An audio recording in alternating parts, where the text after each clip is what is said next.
গল্পে মহাকালের আজকের নিবেদন বিভূতিভূষণ বন্দ্যোপাধ্যায়ের লেখা কাশী কবিরাজের গল্প। গল্প পাঠে আমি দীপ্ত কর্মকার ও অন্যান্য চরিত্রে কেয়া চৌধুরী জয়ী। এই গল্পের স্পন্সর হিসেবে আছেন future text garments limited.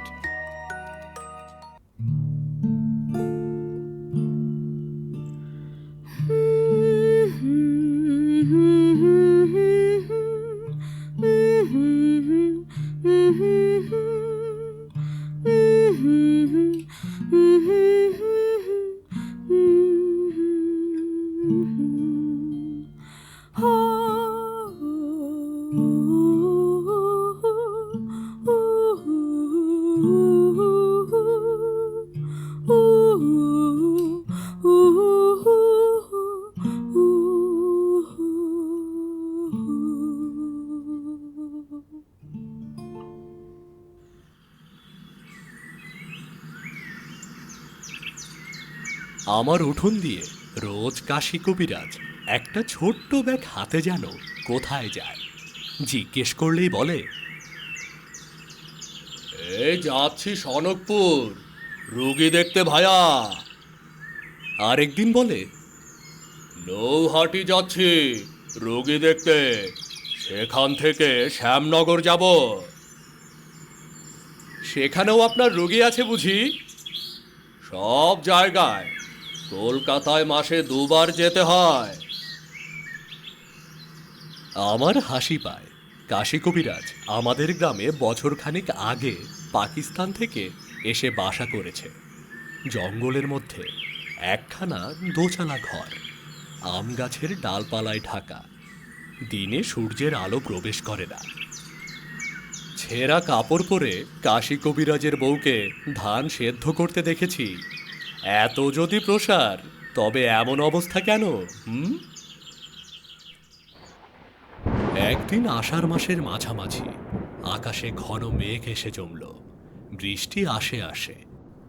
Kashi কবিরাজ দেখি আমার উঠোন দিয়ে হন হন করে চলছে ব্যাগ হাতে।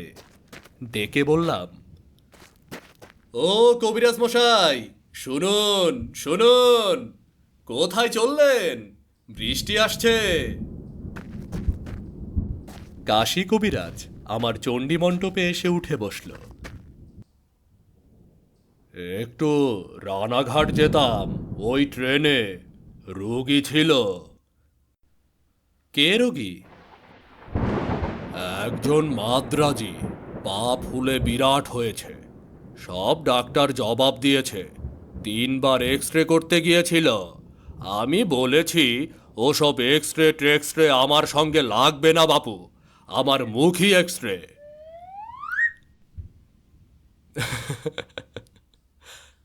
আমার হাসি পেল।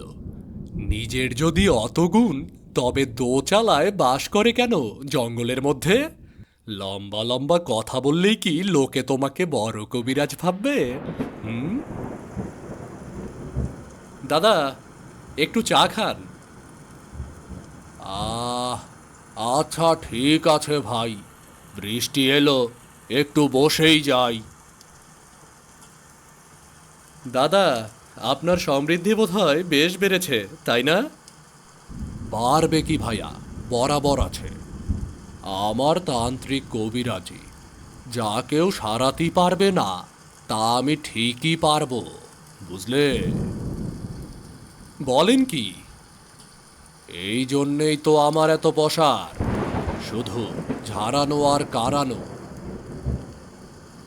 ঝাড়িয়ে রোগ সারিয়েছেন? আরে পাগলে বলে কি, কত বড় বড় রোগ ঝাড়িয়ে সারিয়েছি আমি। বটে? তোমরা ইংরেজি লেখাপড়া জানো কি না সমস্ত অবিশ্বাস করো, সেটা আমি জানি। ভূত মানো? এই রে, ঝাড়ফুঁক থেকে এবার ভূত পেতে এসে পৌঁছল। আমি বললাম, যদি বলি মানিনে? তা তো বলবেই। ইংরেজি পড়তে পড়তে তোমাদের ইহকালও গিয়েছে, আবার পরকালও গিয়েছে। রাগ করো না ভাইয়া, যা সত্যি তাই বললাম। আচ্ছা, চা কি এসেছে? তাহলে একটা গল্প শোনো, বলি, আমার নিজের চোখে দেখা। খুব বৃষ্টি এসে পড়ল, চারদিক অন্ধকার করে এলো। কাশীনাথ কবিরাজ তার গল্প আরম্ভ করল। তান্ত্রিক মতে চিকিৎসা করি বলে অনেক দূর দূর থেকে ডাক আসে। আজ বছর 10 আগে হরিহরপুরের জমিদার শিবচন্দ্র মুখুর্জের বাড়ি তার ছেলের চিকিৎসার জন্য আমার ডাক এসেছিল। আগে কখনো সেখানে গিয়েছিলেন আপনি? না। নাম জানতেন? খুব। আমাদের দেশে হরিহরপুরের জমিদারের নাম খুব প্রসিদ্ধ। যখন গিয়ে পৌঁছালেন তখন বেলা কত? সন্ধ্যের কিছু আগে। তারপর শোনো, আমি ওদের বাড়ি দেখে অবাক হয়ে গেলাম। সেকেলে নাম করা জমিদার বাড়ি, মস্ত বড় দেউরি, 2-3 মহল বাড়ি। দেউরির পাশে বৈঠকখানা ঘর, তার পাশে একটা বড় বারান্দা, এদিকে ঠাকুর দালান, বাইরে রাসমঞ্চ, দোলমঞ্চ। তবে এ সবই প্রায় ভগ্নপ্রায়, পূর্বের সমৃদ্ধি ঘোষণা করে দাঁড়িয়ে আছে মাত্র। বড় বড় বট অশ্বত্থের গাছ গজিয়েছে বাড়ির গায়ে। মন্দিরের চূড়ার ফাটলে বন্য শালিকের গর্ত, কাঠ বিড়ালির বাসা, সামনে বড় একটা আধমজা দিঘি, পানায় ভর্তি। সন্ধ্যের কিছু আগে সেই মস্ত বড় পুরনো ভাঙা বাড়ি দেখে আমার মনে কেমন এক অপূর্ব ভাব হলো। কি ভাব? সে তোমাকে বলতে পারি নে ভায়া। ভয়ও না, আনন্দও না। কেমন যেন মনে হলো এ বড্ড অপয়া বাড়ি, এ ভিটেতে পা না দেওয়ায় ভালো আমার পক্ষে। তোমার হবে না, কিন্তু আমার হয় বাপু। অন্য কোথাও হয়েছে? আরো 2-1 বার হয়েছে এমন, কিন্তু সে কথা এখন আনবার দরকার নেই।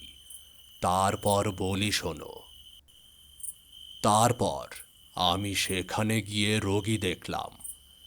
10 বছর বয়সের একটি ছেলের টাইফয়েড জ্বর, খুব সংকটাপন্ন। আমি গিয়ে তান্ত্রিক প্রণালীতে ঝাড়ফুঁক করে শেকড় বাকড়ের ওষুধ বেটে খাওয়ালাম। রোগী কিছুটা সুস্থ হয়ে উঠল। অনেক রাতে খাওয়া দাওয়া সেরে দেউরির পাশে বৈঠকখানা ঘরে এসে দেখলাম এখানে আমার জন্য শয্যা প্রস্তুত। উৎকৃষ্ট শয্যা, দামি নেটের মশারি, কাঁসার গেলাসে জল ঢাকা আছে, ঢিবের বাটিতে পান, সব ব্যবস্থা অতি পরিপাটি। বড়লোকের বাড়ির বন্দোবস্ত আর কি। হাজার হোক, বনেদি ঘর তো যতই অবস্থা খারাপ হোক, পুরনো চাল চলন যাবে কোথায়? তারপর আমি তখন বেশিক্ষণ শুইনি। এমন সময় আমি দেখলাম ঘোমটা পরা একটি বউ হন হন করে মাঠের দিক থেকে হেঁটে এসে দেউরির মধ্যে দিয়ে জমিদার বাড়ি ঢুকছে। আমি খুব আশ্চর্য হয়ে গেলাম। এত রাতে বাইরের মাঠ থেকে এসে বাড়ি ঢুকলো কে? ভদ্রলোকের ঘরের সুন্দরী বধূ বলেই তো মনে হলো। যাক, আমি এসেছি কবিরাজি করতে, অত শত খোঁজ করা আমার কি দরকার? যে যা ভালো বোঝে বুঝুক। রাত তখন কত? রাত 1টার কম নয়, বরং বেশি। যেদিক থেকে এলো সেদিকে কোনো লোকালয় নেই? না মশাই, ফাঁকা মাঠ অনেকখানি পর্যন্ত। তারপর কোদালে নদী। কোদালে নদীতে গরমকালে জল থাকে না, হেঁটে পার হওয়া যায়। তার ওপারে বলরামপুর গ্রাম। আপনি কি করে বুঝলেন ভদ্রবংশের মেয়ে? হাত পায়ের যতটুকু খোলা, ধবধবে ফর্সা। আধো জ্যোৎস্না রাতে আমি দিব্যি টের পেয়েছি। মুখখানা অবশ্যই ঘোমটা দিয়ে ঢাকা ছিল। বাড়ির মধ্যে ঢুকে যাবার সময় অন্য কোনো লোক সেখানে ছিল না? আপনাকে টের পেয়েছিল না? কোনো দিকে না চেয়ে হন হন করে বাড়ির মধ্যে ঢুকে গেল। আমি নির্বিরোধী মানুষ। আমি জলের গ্যালাস তুলে খানিকটা জল খেয়ে মশারি খাটিয়ে শুয়ে পড়লাম। কিন্তু নানা চিন্তায় ঘুম আর আসে না। বিছানায় শুয়ে এপাশ ওপাশ করতে লাগলাম। লোকে বাড়িতে চিকিৎসক ডাকে, ঘুমাবার জন্য নয়। আমি অভিজ্ঞ লোক, দায়িত্ববোধ আমার যথেষ্ট আছে। এমন অবস্থায় আমার ঘুম আসে কি করে? মিনিট খানিক পরে আমি দেখলাম সেই বউ আমার পাশের দেউড়ি দিয়ে বার হয়ে যাচ্ছে। বিছানা ছেড়ে আমি তড়াক করে উঠে পড়লাম। বউটি ক্রমে দূর মাঠের দিকে চলে যাচ্ছে। জ্যোৎস্নায় তার সাদা কাপড় দূর থেকেও পরিষ্কার দেখা যাচ্ছে। মাঠের দিকে গেল একা? একদম একা। আর অত রাত, চিন্তা করো। আপনি কি ভাবলেন? আমি আর কি ভাববো মশাই, একেবারে অবাক। এত রাতে একটি সুন্দরী মেয়ে এমন ভাবে যে নির্জন মাঠের দিকে চলে যেতে পারে তা কখনো দেখিনি। আমি ৭-৫ ভাবছি, এমন সময়ে বাড়ির মধ্যে থেকে একজন ছুটে এসে বলল, শিগগির আসুন কবিরাজ মশাই, রোগী কেমন করছে, শিগগির আসুন। আমি গিয়ে দেখলাম রোগীর অবস্থা সত্যিই খারাপ, কিন্তু হঠাৎ এত খারাপ হওয়ার কথা তো নয়। যাই হোক, তখনকার মতো ব্যবস্থা করতে হলো। অনেকক্ষণ খাটুনির পরে রোগী খানিকটা সামলে উঠল। তখন আবার এসে শুয়ে পড়লাম বাইরের দেউড়ির ঘরে। পরের দিন রোগীর অবস্থা ক্রমশ ভালোর দিকে চলল। জমিদার বাবুর মন বেশ ভালো। দুপুরে খানিকক্ষণ বসে আমার সঙ্গে পাশাও খেললেন। আমাকে তাদের বড় দিঘিতে একদিন মাছ ধরতে যাবার আমন্ত্রণ জানালেন। খাওয়ার ব্যবস্থাও দুপুরে বেশ ভালোই হলো।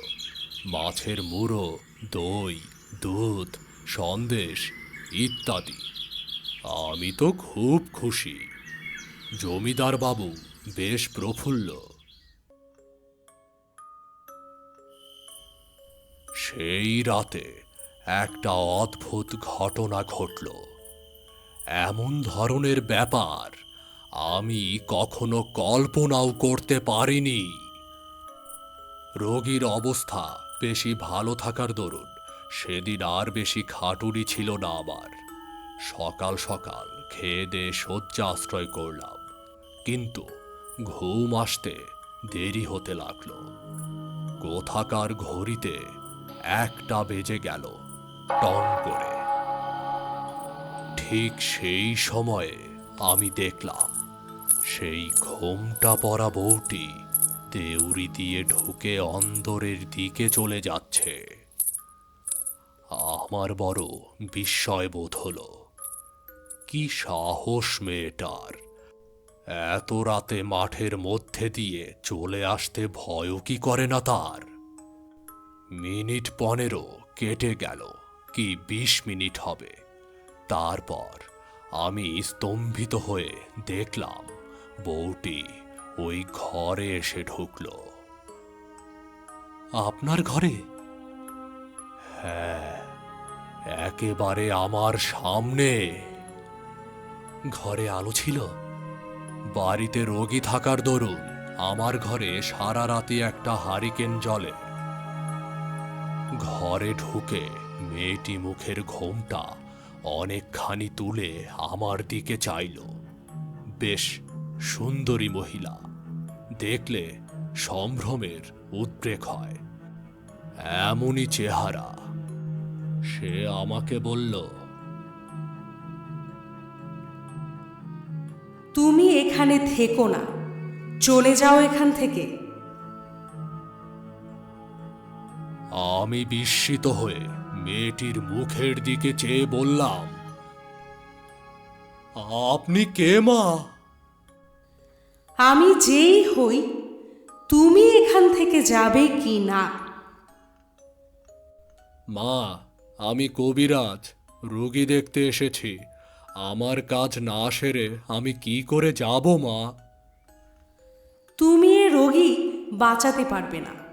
কাল সকালে তুমি চলে যাও এখান থেকে। আপনি কি করে জানলেন রোগী বাঁচবে না? আমি ওর মা, ওর সৎমা ওকে খুব কষ্ট দিচ্ছে। সে কষ্ট আমি দেখতে পারছি নে। আমি ওকে নিয়ে যেতে এসেছি, নিয়ে যাবই। তুমি তাকে কিছুতেই রাখতে পারবে না। আপনি কোথায় থাকেন মা? আমি মারা যাওয়ার পরে আজ 4 বছর হলো ওর বাবা আবার বিয়ে করেছে। আমার সেই সতীন ওকে বড় যন্ত্রণা দিচ্ছে। আমি সেখানে শান্তিতে থাকতে পারি না। খোকা আপন মনে কাঁদে। আমি শুনতে পাই ওকে আমি নিয়ে যাবই। তুমি কেন অপযশ কুড়োবে? ঘরের ছেলে, ঘরে ফিরে যাও। আমার সমস্ত শরীর যেন হিম হয়ে গিয়েছে। কি ব্যাপারটা সামনে ঘটছে আমার, তার যেন কোনো ধারণাই নেই কারো। তবুও আমি হাত জোর করে বললাম, মা, একটা কথা। আমি জমিদার বাবু আপনার স্বামীকে সব বলি। তিনি তার ছেলেটিকে বড় ভালোবাসেন মা। ছেলেটিকে আপনি নিয়ে গেলে তার কি অবস্থা হবে সেটা তো আপনার বিবেচনা করা উচিত মা। তার এ পক্ষের ছেলে মেয়ে হবে, তাদের নিয়ে থাকবেন তিনি। ও কথা বলবেন না মা। আপনি তার কথা চিন্তা না করলে কে চিন্তা করবে? সব দিক বুঝুন, তার কথা ভাবতে হবে আপনাকেই। আমি আজই সব বলছি তাকে খুলে। যদি তিনি তার ওই পক্ষের স্ত্রীকে বলে ছেলেটির উপর অত্যাচার নিবারণ করতে পারেন, তবে আপনি আমাকে কথা দিন ছেলেটিকে আপনি নিয়ে যাবেন না মা। আমি সেই চেষ্টা করি মা। করো।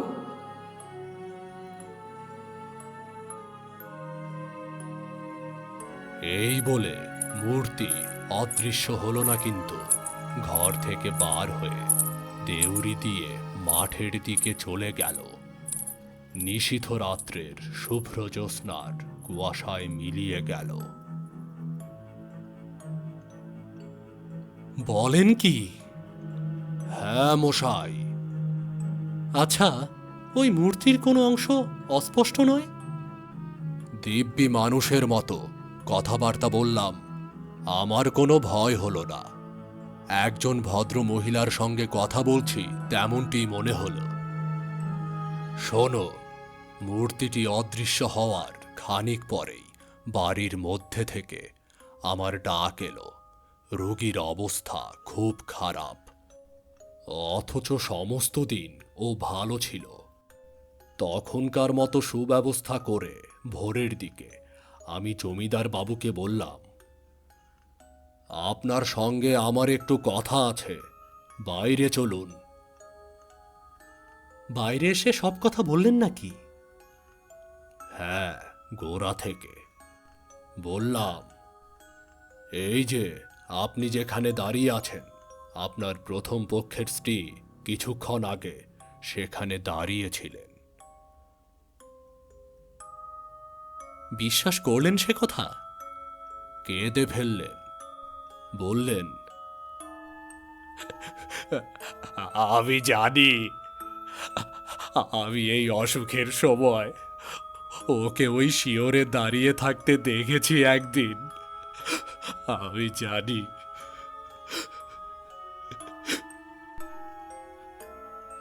তারপরের ইতিহাস খুব সংক্ষিপ্ত। জমিদার বললেন, আমি জানি ওর সৎ মা ওকে খুব একটা দেখতে পারে না, তবে যে এতটা আমি সেটা জানতাম না। আমি কথা দিচ্ছি, খোকা সেরে উঠলে ওর মামার বাড়িতে রেখে লেখাপড়া করাবো, এখানে আর আনবো না। আমার এই স্ত্রীকেও আমি শাসন করছি, আপনি তাকে জানাবেন। রাত ভোর হয়ে গেল। রোগীর অবস্থা ক্রমশ ভালো হয়ে উঠতে লাগলো।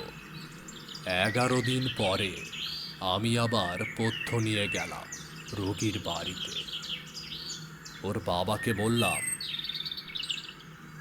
ওর মাকে আর দেখেননি? আসেনি আপনার কাছে? না না, আর আসেনি।